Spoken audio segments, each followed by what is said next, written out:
परेशान हैं आप? क्या परेशानी है बताइए भाई? बिहार का एग्जाम दे रहे हो, उत्तराखंड दे रहे हो, या यूपी जुडिशरी का मेंस दे रहे हो? क्या कर रहे हो? या जुडिशरी की तैयारी कर रहे हो? परेशान हो तो परेशान बिल्कुल नहीं होना है। हम हैं आपके लिए, हमारे पास सारे परेशानियों का समाधान है। बिल्कुल परेशान नहीं होना है। जो बच्चे बिहार का एग्ज़ाम दे रहे हैं उनको मैंने बार बार संदेश दिया है, बाकी लोगों को भी मैं बताता रहता हूँ। अभी यूपी जुडिशरी पे भी मैंने एक व्याख्यान दिया था, मैंने बताया था कैसे आपको तैयारी करनी है, क्या करना है। अब बच्चे सवाल पूछते हैं कैसे पढ़ें, क्या पढ़ें, कौन सी किताब पढ़ें, कहाँ का क्रैश कोर्स करें। आप देखें, सब सवाल को विराम दें। आपको मैं बहुत सीधा, स्पष्ट और संक्षिप्त तरीका बताता हूँ तैयारी का। हम बहुत विस्तार में नहीं जाएंगे आज, क्योंकि मैं चाहूँगा कि आपकी जो परेशानियाँ आप मुझे बताओ और फिर उसके ऊपर मैं एक अपना व्याख्यान दूँ, एक वीडियो बनाऊँ और आप लोगों को मदद दे सकूँ। तो देखिए, आज आपको बहुत संक्षेप में बताते हैं कि यदि सफल होना है आपको तो पहले संदेह को दूर करिए, सकारात्मकता लाइए। जैसे ही सकारात्मकता आएगी संदेह दूर हो जाएगा, संदेह दूर हो जाएगा तो सफलता मिलना ही मिलना है। तो संदेह को समाप्त करो। अब तुम कहोगे समय इतना कम है, इतने सारे विषय हैं, कैसे पढ़ें, कौन सी किताब पढ़ें, constitution law, administrative law, TPA, taught, contract, सब इतने बड़े बड़े। बट देखिए, सीआरपीसी, सीपीसी भी बहुत बड़ा है, लेकिन सवाल कितने आते हैं? यदि मैं बिहार की बात करूं तो सवाल बहुत कम है। इग्नोर करो, तुम 5 सवाल के लिए नहीं पढ़ सकते, उतना समय नहीं दे सकते। संविधान को पढ़ो। अब तुम्हारा सवाल अगला आ गया, संविधान में पढ़ें क्या? अब आपके मन में आएगा कि मैं किसका बैरक पढ़ूं, कौन सी किताब पढ़ूं। तो देखिए, मैं आपको बहुत साधारण बात बताता हूं। एम्बिशन अपना एक बैरक भी निकालता है। यहाँ मेरा काम आपको ये बताना नहीं है कि एम्बिशन पब्लिकेशंस की किताबें बहुत अच्छी होती है, बट मैं आपको बता रहा हूँ कि मैंने अपना पूरा अनुभव, पूरा अपना ऊर्जा, पूरी अपनी ताकत उसमें लगाई है और सारे सवालों का जवाब उसमें मिलेगा आपको। तो इस तरह की चीज़ों को ढूंढना होगा, समझना होगा कि कैसे समस्याओं का समाधान करें, कैसे उसको सरल बनाएं, कैसे उसको आसान करें। तो उसके तरीके हैं, बट तरीके अपनाओगे। मेरे पास विद्यार्थी आता है, पूछता रहता है, गार्जियन भी आते हैं, पूछते हैं कौन सी किताब पढ़ना है। भाई, किताब तो पढ़ लेंगे, लेकिन किताब का ज्ञान यहाँ कैसे लाओगे? तो उसके लिए पढ़ने का तरीका सीखो। तो मैं तो आपसे बहुत साधारण सा एक सुझाव साझा करूंगा। देखिए, एम्बिशन लॉ इंस्टीट्यूट के यूट्यूब चैनल पे हर विषय को कैसे पढ़ना है, कॉन्ट्रैक्ट को कैसे पढ़ना है, सीआरपीसी को कैसे पढ़ना है, सीपीसी को कैसे पढ़ना है, कॉन्स्टिट्यूशन कैसे पढ़ना है, एविडेंस कैसे पढ़ना है, सब पे कहीं ना कहीं, कॉन्ट्रैक्ट कैसे पढ़ना है, सब पे कहीं ना कहीं एक वीडियो बनाया हुआ है। मैंने कॉन्ट्रैक्ट में तो हिंदी में भी एक वीडियो डाला है, और भी मैं चाहूंगा इस तरह की चीजें बनाऊं। टॉट पे भी एक बनाते। तो आपको समझना होगा कि किताब से ज्यादा महत्वपूर्ण है किताब पढ़ने का तरीका। तो तरीके सीखो। मैंने एक लेक्चर पहले भी दिया था कि तकनीक एवं तरकीब आपको जज बनाएगी, न कि किताब एवं खेस। ध्यान रखिएगा इस बात को, यह सफलता का एक सूत्र है। और जो इसको समझ गया, देखिए, अल्बर्ट आइंस्टीन ने कहा कि education is not about learning of the facts. तथ्यों को जानना शिक्षा नहीं है। आज भी हम नहीं समझ पा रहे। तो शिक्षा है क्या? शिक्षा है तकनीक को समझना, तरकीब को समझना, उसको कैसे पढ़ना है, कैसे अपने दिमाग में लाना है, कैसे आत्मसात करना है, इस बात को समझना। तुम मेरी बात मानो, कॉन्ट्रैक्ट का वो हिंदी में और अंग्रेजी में तुम दोनों लेक्चर देखो। जनरल प्रिंसिपल्स में मेरा लेक्चर है, बहुत संक्षेप है, 30 मिनट का होगा हार्डली, बट उसमें तुम्हें सारा ज्ञान मिल जाएगा। आईपीसी का देखो, जो लोग दे रहे हैं, उत्तराखंड की भी परीक्षा कुछ लोग दे रहे होंगे, यूपी जुडिशरी का कुछ लोग मेंस दे रहे हैं, उनको भी इस प्रकार की भ्रांति होगी। हम लोग यूपी जुडिशरी मेंस के लिए टेस्ट सीरीज चला रहे हैं, यहाँ क्लास चला रहे हैं, लोकल लॉ पढ़ा रहे हैं, ट्रांसलेशन पढ़ा रहे हैं, एसे के क्लास करा रहे हैं, जो संभव है हम सब कर रहे हैं। उसके लिए टेस्ट ले रहे हैं। बिहार जुडिशरी का टेस्ट चल रहा है, बहुत अच्छे से टेस्ट बनाया हमने, अंग्रेजी और हिंदी दोनों में चला रहे हैं। तो देखो, टेस्ट क्यों बनाया हमने कहा कॉन्स्टिट्यूशन में बैरक पढ़ना है, कैसे पढ़ना है, इसका लेक्चर हमने यूट्यूब पे डाल दिया। हर विषय में यही है। कॉन्ट्रैक्ट का हमने बैरक लिखा, कैसे पढ़ना है, यूट्यूब पे लेक्चर डाल दिया। तुम मेरे पास नहीं भी पढ़ने आ रहे हो, एम्बिशन लॉ इंस्टीट्यूट में नहीं आ रहे हो, लॉ पाठशाला में नहीं आ रहे हो, फिर भी आपको उसका ज्ञान YouTube चैनल के माध्यम से मिलेगा, बट आप उसको स्वीकार करिए। क्या आप 10, 20, 5 बच्चे तो नहीं हैं जो बिहार जुडिशरी या उत्तराखंड जुडिशरी या यूपी जुडिशरी का मेंस लिख रहे होंगे, आप बहुत सारे हैं, सबको लाभ मिलेगा। आप देखिए, समझिए। यूपी जुडिशरी मेंस पे अभी यूट्यूब लेक्चर दिया मैंने, तो मैं बात कर रहा था अभी बिहार और उत्तराखंड की, खास करके क्योंकि ज्यादा बच्चे प्रिलिमिनरी में फेल होते हैं, और मैं आपको बताऊं प्रिलिमिनरी में सबसे ज्यादा बच्चे फेल होते हैं, 90% बच्चे तो वहीं छट जाते हैं। अब बताओ कि आप तैयारी कर रहे हो मेंस की और प्रिलिमिनरी में ही फेल हो गए, क्या करोगे आगे? हम तैयारी करें इंटरव्यू की और प्रिलिमिनरी में ही फेल कर जाएं, तो पहले प्रिलिमिनरी को निकालने का तरीका सीखो। देखो, बहुत साधारण तरीका तो यही है, सिलेबस उठाया हमने, भाई प्रिलिमिनरी में क्या आता है, इन्होंने कहा लॉ ऑफ एविडेंस आता है, प्रोसीजर आता है, कॉन्स्टिट्यूशन एंड एडमिनिस्ट्रेटिव लॉ आता है, हिंदू लॉ मोहम्मदन लॉ आता है, टीपी आता है, इक्विटी आता है, आपने सिलेबस देख लिया, but this is not real syllabus, I tell you. ये तो एक इंडिकेटिव सिलेबस है, रियल सिलेबस कहां है? सबसे बड़ी समस्या ये, रियल सिलेबस है आपके क्वेश्चन पेपर में। तो जाओ और प्रीवियस ईयर क्वेश्चन पेपर को देखो, बट देखोगे कैसे? बस क्वेश्चन को देख लिया तो क्वेश्चन देखना हो गया? नहीं, आपको समझना होगा कि क्वेश्चन को देखना भी एक टेक्निक है, एक कला है। क्वेश्चन कैसा है?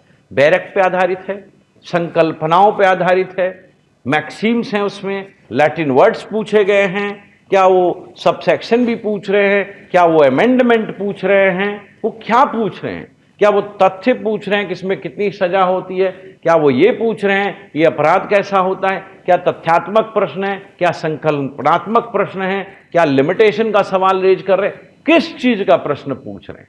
जैसे मैं सीआरपीसी में जनरली देखता हूं लिमिटेशन पे सवाल आता है, 467 to 73 का जो पाठ है आप पढ़ते हो, तो आपको क्वेश्चन पेपर से यह पता चलेगा प्रश्न किस प्रकार का आ रहा है, प्रश्न किस एरिया से आ रहा है। बात को ध्यान से सुनो, आप ध्यान से सुनिएगा मेरी बात को।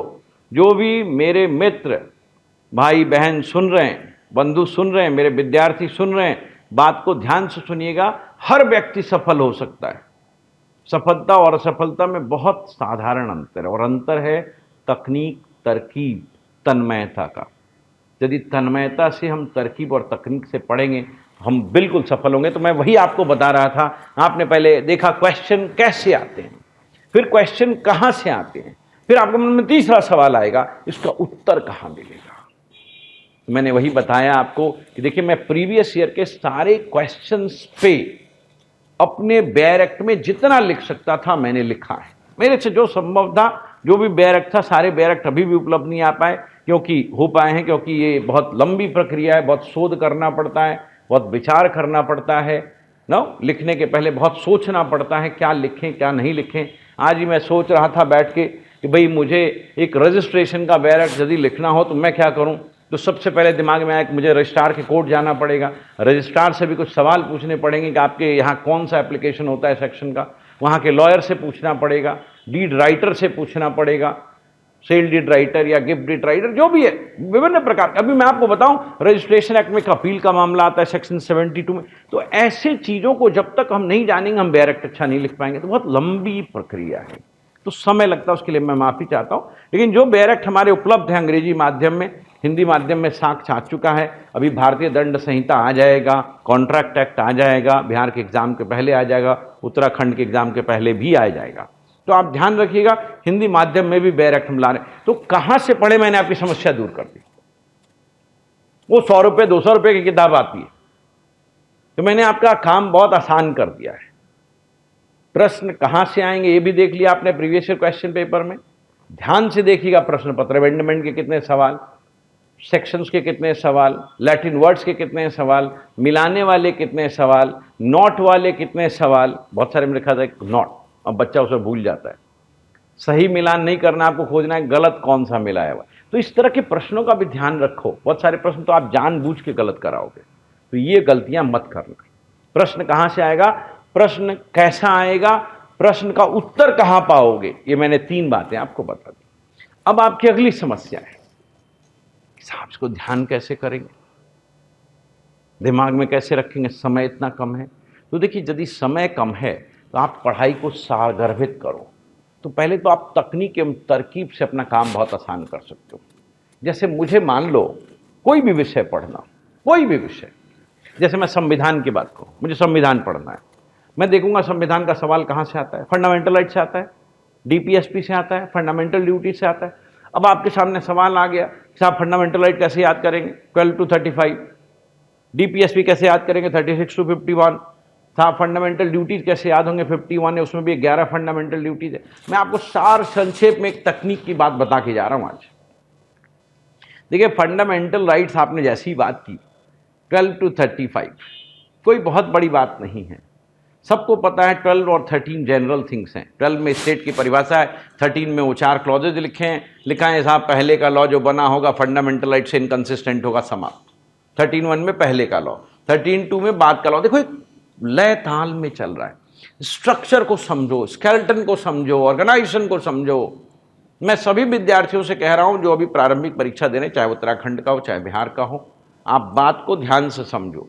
जैसे ही आपने समझ लिया 13(1) में पहले का लॉ, 13(2) में बाद का लॉ, आपको स्पष्टता आ गई साहब कैसे याद करना। 13(3) में लॉ का होता क्या है, 13(4) में फिर अमेंडमेंट वाली बात आ गई, लॉ में अमेंडमेंट आता है नहीं आता। तो देखो एक लय ताल में। अब इसमें क्वेश्चन आ गया ये 13(4) जोड़ा क्यों, जोड़ा कब, तो प्रश्न उठाओ और उत्तर ढूंढो।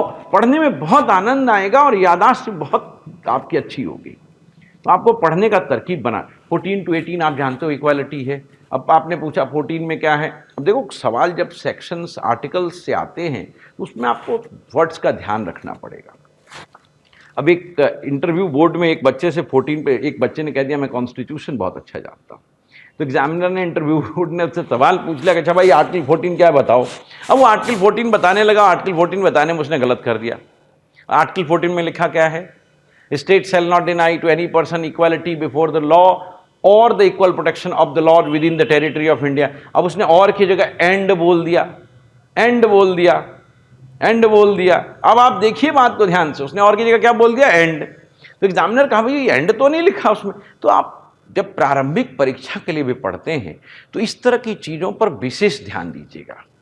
तो 14 to 18 इक्वालिटी हो गया, E5 और देखिए 5 आर्टिकल भी, इक्वालिटी में ई है ना, ई 5वां अल्फाबेट है, 5 आर्टिकल हैं। अब आप ध्यान से देखोगे, आप पढ़ने जाओगे आगे, मैं आपको बहुत सार संक्षेप में बता रहा हूं।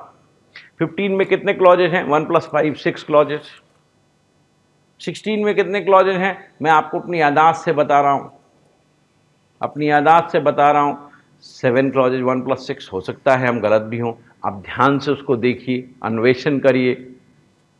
आप बात को समझ रहे होंगे सर, कैसे याद करना है, इसका तरकीब और तकनीक बनाओ। अच्छा जब चीज़ों को समझोगे ना तो तुम्हें याद होने लगेगा। अब 15 में जब क्लॉज 3 तक था संविधान में प्रारंभिक रूप में, फिर 4 क्यों लाया, 5 क्यों लाया, 6 क्यों लाया, क्या जरूरत थी इसकी।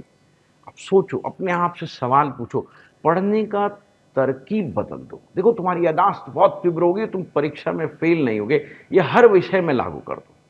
19 to 22 फ्रीडम का कोड है, 23 24 आपको पता है exploitation and child rights, 25 to 28 freedom of religion, 29 30 cultural and education right. आपको पता सब कुछ है, आप भी पढ़ रहे होगे, आप भी जानते होगे, लेकिन क्या आप इतने ध्यान से पढ़। 32 राइट टू कॉन्स्टिट्यूशनल रेमेडी।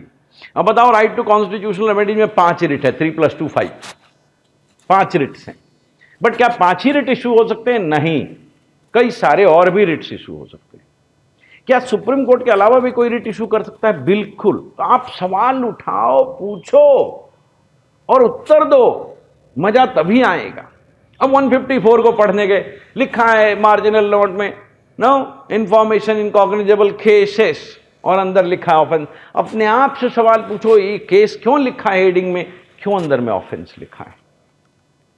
क्या फर्स्ट इंफॉर्मेशन रिपोर्ट लिखा है 154 में, आज ही मैं पढ़ रहा, नहीं, वहां फर्स्ट इंफॉर्मेशन स्टेटमेंट की बात है, रिपोर्ट की बात नहीं है। तो आप अपने आप से सवाल पूछना शुरू करो और पढ़ने की तरकीब को बदल दो। Slow and study with the race, पढ़ाई आराम से करना। यदि आपका मन न लग रहा हो तो न पढ़ना। देखो पढ़ने की तकनीक बड़ी इंपॉर्टेंट है। मैं आपको बताऊं, ध्यान से समझना इस बात को कि बिल्कुल एकाग्रता से पढ़ना। लेकिन एकाग्रता आएगी कैसे, जब तुम ध्यान से पढ़ोगे, जब तुम समझ समझ के पढ़ोगे, जब तुम पढ़ाई में आनंद लोगे तो एकाग्रता बनेगी। पढ़ाई में आनंद कैसे आएगा? उसको जोड़ना होगा, रियल चीजों से जोड़ना होगा। अब आप गए पुलिस स्टेशन एफआईआर रजिस्टर कराने, क्या होगा? आप ऐसे पढ़ो सीआरपीसी को, हम सूचना देंगे, पुलिस वाला रिकॉर्ड नहीं करेगा तो क्या होगा? कहां जाओगे? वरीय पदाधिकारी के पास जाएंगे, वो भी नहीं करेगा तो कहां जाओगे? मैजिस्ट्रेट के पास जाएंगे। अब एक ने मेरे से पूछ दिया, सर 154 में कंप्लेंट है, इंफॉर्मेशन है। भाई कंप्लेंट तो एक अलग व्यवस्था है जो सेक्शन 2D सीआरपीसी में। तो आपको ध्यान से समझना है कि लिखा क्या है, कहां क्या जा रहा है। देखो, आपके जुडिशरी के प्रिलिमिनरी एग्जाम में बहुत सारे सब्जेक्ट आ जाते हैं, करंट अफेयर्स आ जाता है ना।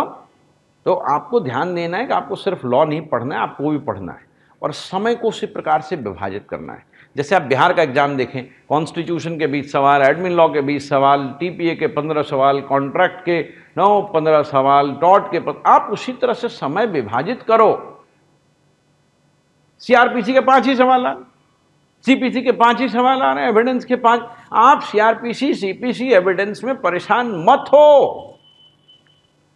देखो, आप एग्जाम को समझो, एग्जाम को समझोगे तभी एग्जाम पास कर पाओगे।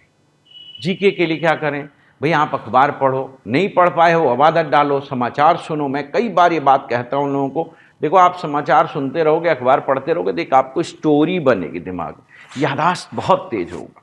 मैं अभी बोल रहा था आपसे पढ़ने की तरकीब पर, तो एकाग्रता से पढ़ना है, ध्यान से पढ़ना है, सोच के पढ़ना है, समझ के पढ़ना है।